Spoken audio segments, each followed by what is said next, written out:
정부와 여당이 새로운 형태의 주택을 연이어 선보이고 있습니다. 이 집값의 일부만 내고도 집을 얻을 수 있도록 문턱을 낮추는 것이 핵심인데요. 하지만 사실상의 월세형 임대주택이라 무주택자들의 관심을 끄는데 한계가 있을 것이란 지적도 나옵니다. 윤석진 기자가 취재했습니다. 더불어민주당이 선보인 누구나 집, 서울시가 제시한 지분적립형 분양주택. 경기도의 기본주택은 낮은 초기 비용을 장점으로 내세웁니다. 당장 목돈이 없더라도 평균 7억 원에 달하는 수도권 아파트를 마련할 수 있다는 겁니다. 실제로 누구나 집의 경우 집값의 최대 16%, 지분 적립형은 25%의 초기 비용만 발생합니다. 일부 금액만 가지고 주택을 받을 수 있도록 만들기 위해서는 지금 같은 제도가 또 필요하긴 합니다.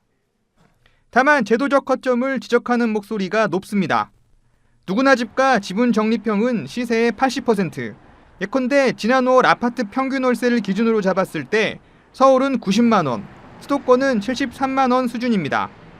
기본주택은 분양형의 경우 분양가격 3억 원에 30만 원가량을 매달 내야 합니다. 여기에 관리비와 금융비용을 더하면 부담은 더 늘어납니다.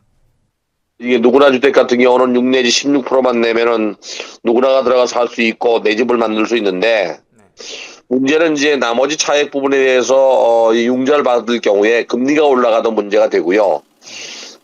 이자 원금 말고도 또 관리비까지도 내야 됩니다. 오랫동안 전매가 불가능하다는 점도 매력을 반감시킵니다. 최소 10년은 넘어야 내 집처럼 거래가 가능한데 그나마도 매각 차익을 100% 얻을 수도 없습니다.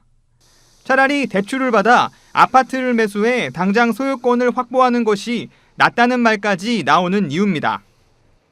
주거용의 개념으로 보는 것이 아니라 투자의 개념으로 많이 보기 때문에 투자 수익을 공유를 한다는 것 자체에 대해서 나름대로 이 거부감들을 많이 가지고 있다는 거예요. 새롭게 제시된 주택이 내 집 마련에 목마른 실수요자의 갈증을 해소하기는 쉽지 않을 전망입니다.